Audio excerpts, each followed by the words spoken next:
ఆగండి. మీలో పాపం చేయని వాడెవడో ఈ పాప మీద మొదటి రాయి వెయ్యండి. మీ కంట్లో దూల ఉంచుకొని ఎదుటి వాని కంట్లో నలుసు వెతకటానికి ప్రయత్నించకండి.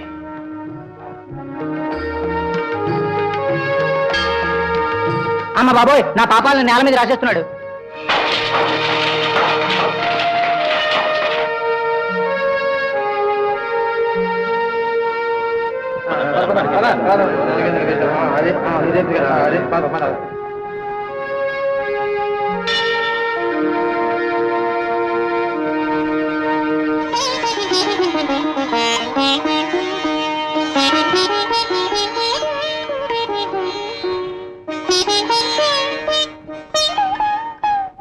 బిడ్డ, వాళ్ళెవరూ నిన్ను శిక్షించలేదా?